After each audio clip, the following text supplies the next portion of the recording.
O Mahabharata de Krishna Dvaipayana Vyasa. Livro 3. Markandeya Samasya Parva. Capítulo 206. Caçador discute virtude com Kausika. Markandeya disse, refletindo constantemente sobre aquele discurso notável da mulher. Kausika começou a repreender a si próprio e pareceu muito com uma pessoa culpada, e meditando sobre os caminhos sutis da moralidade e virtude, ele disse a si mesmo: eu devo aceitar com reverência o que a senhora disse e devo, portanto, me dirigir a Mithila. Sem dúvida mora lá naquela cidade um caçador de alma sob controle completo e totalmente conhecedor dos mistérios da virtude e moralidade. Hoje mesmo eu irei até ele dotado de riqueza de ascetismo para perguntar a ele sobre a virtude. Sua fé nela estava assegurada por seu conhecimento da morte do Grou e das palavras excelentes de significado virtuoso que ela tinha proferido. Kausika, assim refletindo com reverência sobre tudo o que ela tinha dito, partiu para Mithila, cheio de curiosidade. E ele atravessou muitas florestas e aldeias e cidades e finalmente alcançou Mithila, que era governada por Janaka, e ele viu a cidade adornada com as bandeiras de vários credos. E ele contemplou aquela cidade bela, ressoando com o barulho de sacrifícios e festas e provida de portões esplêndidos. Ela era cheia de residências suntuosas e protegida por muros por todos os lados. Ela tinha muitas construções esplêndidas para ostentar. E aquela cidade encantadora estava também cheia de inúmeros carros. E suas ruas e estradas eram numerosas e bem planejadas, e muitas delas eram enfileiradas com lojas. E ela estava cheia de cavalos e carros e elefantes e guerreiros. E todos os cidadãos tinham saúde e alegria, e eles estavam sempre engajados em festividades. E tendo entrado naquela cidade, aquele Brahmane viu lá muitas outras coisas. E lá o Brahmane perguntou sobre o caçador virtuoso, e foi respondido por algumas pessoas 2 vezes nascidas.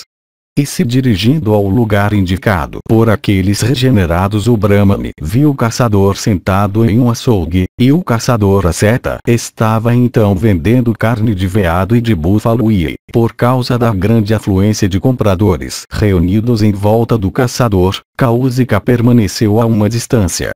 Mas o caçador, compreendendo que o Brahmane tinha vindo a ele, ergueu-se de repente de seu assento e foi àquele local retirado onde o Brahmane estava de pé, e tendo-se aproximado, o caçador disse: eu te saúdo, ó santo. Tu és bem-vindo, ó o melhor dos Brahmanes. Eu sou o caçador. Abençoado sejas. Ordena-me quanto ao que eu posso fazer por ti. As palavras que a mulher casta disse para ti, isto é, dirige-te para Mithila, são conhecidas por mim. Eu também sei para qual propósito tu vieste aqui. Ouvindo essas palavras do caçador, aquele Brahmane ficou muito surpreso.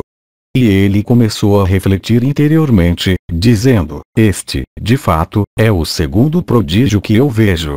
O caçador então falou ao Brahmane, dizendo: tu estás agora em um lugar que não é apropriado para ti, ó impecável.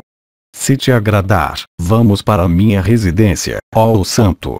Markandeya continuou: que assim seja, disse o Brahmane a ele, alegremente. E então o caçador foi para sua casa com o Brahmane andando à frente dele. E entrando em sua residência, que parecia encantadora, o caçador reverenciou seu convidado por lhe oferecer um assento. E ele também lhe deu água para lavar os pés e o rosto. E aceitando-os aquele melhor dos Brahmanes, sentou-se tranquilamente. E ele então se dirigiu ao caçador, dizendo: parece-me que essa profissão não é adequada para ti. Ó caçador, eu lamento profundamente que tu devas seguir tal comércio cruel. A essas palavras do Brahmane, o caçador disse: essa profissão é a da minha família, eu mesmo a herdei dos meus pais e avós. Ó regenerado, não sofras por mim devido à minha aderência aos deveres que me pertencem por nascimento. Cumprindo os deveres ordenados para mim de antemão pelo Criador, eu sirvo cuidadosamente aos meus superiores e aos idosos. Ó melhor dos Brahmanes. Eu sempre falo a verdade, nunca tenho inveja de outros, e dou o melhor que posso. Eu vivo do que resta depois de servir aos deuses, convidados, e aqueles que dependem de mim. Eu nunca falo mal de nenhuma coisa, pequena ou grande. O melhor dos Brahmanes, as ações de uma vida anterior sempre seguem o fazedor.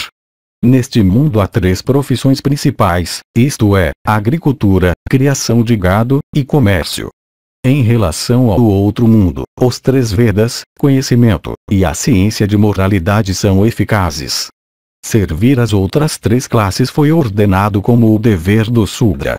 A agricultura foi ordenada para os Vaisyas, e a luta para os Kshatriyas, enquanto a prática do voto Brahmacharya, ascetismo, recitação de mantras, e veracidade foram ordenados para os Brahmanes. Sobre súditos que aderem aos seus próprios deveres, o rei deve governar virtuosamente, enquanto ele deve estabelecer a isso aqueles que abandonaram os deveres da sua classe. Reis devem ser sempre temidos, porque eles são os senhores de seus súditos. Eles reprimem aqueles súditos que abandonam seus deveres, como eles reprimem os movimentos do veado por meio de suas flechas. O Rishi regenerado, não existe no reino de Janaka um único súdito que não siga os deveres de seu nascimento. O melhor dos Brahmanes, todas as 4 classes aqui aderem rigidamente aos seus respectivos deveres. O rei Janaka pune aquele que é perverso, mesmo que ele seja o seu próprio filho, mas ele nunca inflige dor àquele que é virtuoso. Com espiões bons e capazes empregados sob suas ordens, ele considera a todos com olhos imparciais. Prosperidade, e reino, e capacidade de punir, pertencem, ao melhor dos Brahmanes, aos Kshatriyas. Os reis desejam grande prosperidade através da prática dos deveres que pertencem a eles. O rei é o protetor de todas as 4 classes. Em relação a mim, ó Brahmane, eu sempre vendo carne de porco e de búfalo sem matar eu mesmo aqueles animais. Eu vendo carne de animais, ó Rishi regenerado, que foram mortos por outros. Eu nunca como carne, nunca vou até a minha esposa exceto em seu período fértil, eu sempre jejuo durante o dia, e como, ó regenerado, à noite. Mesmo que o comportamento da sua classe seja mau, uma pessoa ainda pode ter, ela mesma, bom comportamento. Assim também um homem pode se tornar virtuoso, mesmo que ele seja matador de animais por profissão. É por causa das ações pecaminosas dos reis que a virtude decresce imensamente, e o pecado começa a prosperar. E quando tudo isso ocorre, os súditos do reino começam a decair. E é então, ó Brahmane, que monstros feios, e anões, e indivíduos corcundas e de cabeça grande, e homens que são cegos ou surdos, ou aqueles que têm olhos paralisados, ou são desprovidos do poder de procriação começam a nascer. É por causa da pecaminosidade dos reis que seus súditos sofrem numerosos prejuízos. Mas esse nosso rei Janaka lança seus olhos sobre todos os seus súditos virtuosamente, e ele é sempre gentil com aqueles que, de sua parte, sempre aderem aos seus respectivos deveres. Em relação a mim mesmo, eu sempre agrado com boas ações aqueles que falam bem, como também aqueles que falam mal de mim. Os reis que vivem no cumprimento dos seus próprios deveres, que estão sempre engajados na prática de ações que são boas e honestas, que têm alma sob controle completo e que são dotados de boa vontade e entusiasmo, podem não depender de nada mais para sustentar seu poder. Doação de alimento ao melhor de seu poder, resistência ao calor e frio, firmeza em virtude, e respeito e ternura por todas as criaturas. Esses atributos nunca podem achar lugar em uma pessoa sem um desejo inato estar presente nela de se separar do mundo. Deve-se evitar falsidade em palavras e deve-se fazer o bem sem solicitação. Nunca se deve abandonar a virtude por luxúria, por ira, ou por malícia. Uma pessoa nunca deve se alegrar imoderadamente em uma mudança boa ou sofrer imoderadamente em uma má. Ela nunca deve se sentir deprimida quando alcançada pela pobreza, nem quando assim alcançada abandonar o caminho da virtude. Se alguma vez alguém faz o que é errado, ele nunca deve fazer algo assim outra vez. Uma pessoa deve sempre incitar a própria alma a fazer aquilo que ela considera como benéfico. Ela nunca deve retribuir mal com mal, mas deve agir honestamente com aqueles que foram injustos consigo. Aquele homem desventurado que deseja fazer o que é pecaminoso mata a si mesmo. Por fazer o que é pecaminoso, uma pessoa somente imita aqueles que são maus e pecaminosos. Não acreditando na virtude, aqueles que ridicularizam os bons e os puros dizendo, não há virtude, sem dúvida, encontram a destruição. Um homem pecaminoso se torna arrogante como um saco de couro inflado com vento. Os pensamentos desses patifes cheios de orgulho e tolice são fracos e inúteis. É o coração, a alma interna, que revela o tolo como o sol que revela as formas durante o dia. O tolo não pode sempre brilhar no mundo por meio de autoelogio. O homem erudito, no entanto, mesmo que ele seja desprovido de beleza, mostra o seu brilho por se abster de falar mal de outros e bem de si mesmo. Nenhum exemplo, no entanto, pode ser encontrado neste mundo de uma pessoa que brilha gloriosamente por causa de atributos a serem encontrados nela em sua pretensa medida. Se uma pessoa se arrepende de um mal feito por si, esse arrependimento purifica o seu pecado. A decisão de nunca fazer aquilo outra vez o salva de pecados futuros, assim como, o melhor dos Brahmanes, ele pode salvar a si mesmo do pecado por meio de alguma daquelas expiações obtidas nas Escrituras. Essa mesma, o regenerado, é a sruti que pode ser vista em relação à virtude. Aquele que, tendo antes sido virtuoso, comete um pecado, ou comete inintencionalmente, pode destruir esse pecado. Pois a virtude, o Brahmane, rechaça o pecado que os homens cometem por ignorância. Um homem, depois de ter cometido um pecado, deve parar de se considerar mais como um homem. Nenhum homem pode ocultar seus pecados. Os deuses observam o que uma pessoa faz, e também o ser que está dentro de cada um. Aquele que com piedade e sem maledicência esconde as falhas dos honestos e dos sábios como buracos em seu próprio traje certamente busca a salvação. Se um homem procura a redenção depois de ter cometido um pecado, sem dúvida ele é purgado de todos os seus pecados e parece puro e resplandecente como a lua saída das nuvens. Um homem que procura a redenção é purificado de todos os seus pecados, assim como o sol ao nascer dissipa toda a escuridão. O melhor dos Brahmanes, é a tentação que constitui a base do pecado. Os homens que são ignorantes cometem pecado, entregando-se à tentação somente. Homens pecaminosos geralmente se cobrem com o exterior virtuoso, como poços cujas bocas são cobertas por grama longa. Por fora eles parecem possuir autocontrole e santidade e se entregam a pregar textos virtuosos os quais, em sua boca, são de pouco significado. De fato, tudo pode ser reparado neles exceto a conduta que é realmente virtuosa. Markandeya continuou, após essas palavras do caçador, o melhor dos homens, aquele Brahmane dotado de grande sabedoria então questionou o caçador, dizendo, como eu saberei qual conduta é virtuosa? Abençoado sejas, eu desejo saber isso de ti, o principal dos homens virtuosos. Portanto, tu de alma elevada, dize-me tudo sobre isso realmente. Ouvindo essas palavras o caçador respondeu, dizendo, o melhor dos Brahmanes, sacrifícios, doações, ascetismo, os Vedas, e a verdade, essas 5 coisas sagradas, estão sempre presentes na conduta que é chamada de virtuosa.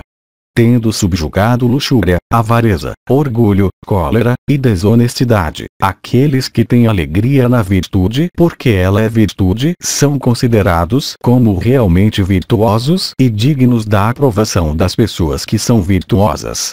As pessoas que são devotadas a sacrifícios e ao estudo dos Vedas não têm comportamento independente. Elas seguem somente as práticas dos honestos e bons. Esse, de fato, é o segundo atributo dos virtuosos. Serviço aos superiores, veracidade, isenção de raiva, e caridade, esses 4, o Brahmane, estão ligados inseparavelmente ao comportamento que é virtuoso. Pois a reputação que uma pessoa adquire por fixar seu coração no comportamento virtuoso e aderir a ele rigidamente não pode ser adquirida exceto pela prática das 4 virtudes mencionadas acima. A essência dos Vedas é a verdade. A essência da verdade é o autocontrole, e a essência do autocontrole é a abstenção dos prazeres do mundo. Isso tudo pode ser notado no comportamento que é virtuoso. Os que seguem aqueles tolos iludidos que zombam das formas de fé prevalecentes entre os homens são arrastados para a destruição por andarem nesse caminho pecaminoso. Aqueles, no entanto, que são virtuosos e dedicados ao cumprimento de votos, que são devotados às rutis e à virtude da abstenção do prazer do mundo, eles que realmente trilham o caminho da virtude e seguem a religião verdadeira, aqueles que obedecem aos comandos de seus preceptores, e que refletem sobre o significado das escrituras com paciência e cuidado, são esses que são citados como possuidores de comportamento que é virtuoso. São esses, ó Brahmane, que são citados como devidamente guiados por sua inteligência superior. Abandonando aqueles que são ateus, aqueles que violam os limites da virtude, aqueles que têm almas perversas, que vivem em pecaminosidade, dirige-te para o conhecimento, reverenciando aqueles que são virtuosos. Luxúria e tentação são assim como tubarões no rio da vida, as águas são os 5 sentidos. Atravessa para o outro lado desse rio no barco da paciência e resignação, evitando os bancos de areia da existência corpórea, repetidos nascimentos neste mundo. A virtude suprema consistindo no exercício do princípio inteligente e a abstração, quando gradualmente adicionada à conduta virtuosa, se torna bela como tintura em tecidos brancos. Veracidade e abstenção de causar dano a alguém são virtudes altamente benéficas para todas as criaturas. Dessas, a última é uma virtude principal, e é baseada na verdade. As nossas faculdades mentais têm sua atividade correta quando sua fundação está assentada na verdade, e no exercício da virtude a verdade é do mais alto valor. Pureza de conduta é a característica de todos os bons homens. Aqueles que são notáveis por vidas santas, são bons e virtuosos. Todas as criaturas seguem os princípios de conduta que são inatos em sua natureza. O ser pecaminoso que não tem controle sobre si adquire luxúria, raiva e outros vícios. É a regra imemorial que ações virtuosas são aquelas que estão baseadas na justiça, e está também determinado por homens santos que toda conduta injusta é pecado. Aqueles que não são dominados por raiva, orgulho, arrogância e inveja, e aqueles que são calmos e honestos, são homens de conduta virtuosa. Aqueles que são diligentes em realizar os ritos ordenados nos 3 Vedas, que são sábios, e de conduta pura e virtuosa, que exercitam o autocontrole e são cheios de atenção para com seus superiores, são homens de comportamento virtuoso. As ações e a conduta de tais homens de grande poder, são de realização muito difícil. Eles são santificados pela purificação das suas próprias ações, e por conseguinte o pecado neles desaparece por si mesmo. Essa virtude da boa conduta é extraordinária, antiga, imutável e eterna, e os homens sábios praticando essa virtude com santidade alcançam o céu. Aqueles homens que creem na existência da divindade, que estão livres do falso orgulho, e versados em escritos sagrados, e que respeitam os homens regenerados, 2 vezes nascidos, vão para o céu. Entre os homens santos a virtude é diferenciada de 3 maneiras: aquela grande virtude que é inculcada nos Vedas, a outra que é inculcada nos Dharma Shastras, as escrituras menores, e a conduta virtuosa. E a conduta virtuosa é indicada pela aquisição de conhecimento, peregrinação para lugares sagrados, veracidade, paciência, pureza e franqueza. Homens virtuosos são sempre bondosos para todas as criaturas, e bem dispostos em relação aos homens regenerados. Eles se abstêm de prejudicar qualquer criatura, e nunca são rudes em palavras. Aqueles homens bons, que conhecem bem as consequências dos resultados dos seus atos bons e maus, são elogiados por homens virtuosos. Aqueles que são justos e benévolos, e dotados de virtude, que desejam o bem de todas as criaturas, que são firmes no caminho da virtude, e têm conquistado o céu, que são caridosos, desinteressados e de caráter imaculado, que socorrem os afligidos, e são eruditos e respeitados por todos, que praticam austeridades, e que são bondosos para todas as criaturas, são louvados como tais pelos virtuosos.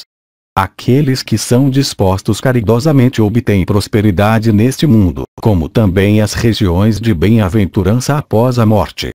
O homem virtuoso, quando solicitado por ajuda por homens bons, concede esmolas a eles por se esforçar ao máximo, até com a privação dos confortos de si próprio e empregados.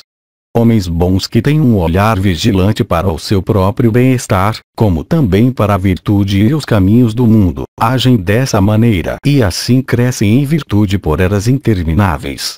Pessoas boas possuidoras das virtudes de veracidade, abstenção de causar danos a alguém, retidão, abstenção de mal em relação a alguém, falta de arrogância, modéstia, resignação, autodomínio, ausência de paixão, sabedoria, paciência, e bondade com todas as criaturas, e isenção de malícia e luxúria, são as testemunhas do mundo. Estes três são citados como constituem do caminho perfeito do virtuoso, isto é, um homem não deve fazer mal para ninguém, ele deve dar esmolas, e deve sempre ser sincero. Os homens bons de grande alma, de conduta virtuosa e convicções firmes, que são bondosos para todos e que são cheios de compaixão, partem com contentamento deste mundo para o caminho perfeito da virtude. Isenção de malícia, paciência, paz mental, contentamento, fala agradável, renúncia ao desejo e à ira, conduta virtuosa e ações reguladas segundo as leis dos escritos sagrados, constituem o caminho perfeito dos virtuosos. E aqueles que são constantes em virtude seguem essas regras de conduta virtuosa, e tendo alcançado o topo do conhecimento, e fazendo distinção entre as várias fases de conduta humana, as quais são ou muito virtuosas ou o contrário, eles escapam de grande perigo. Assim, ó grande Brahmane, tendo introduzido o assunto de conduta virtuosa, eu descrevi tudo isso para ti, de acordo com o meu próprio conhecimento e com o que eu tenho ouvido sobre o assunto.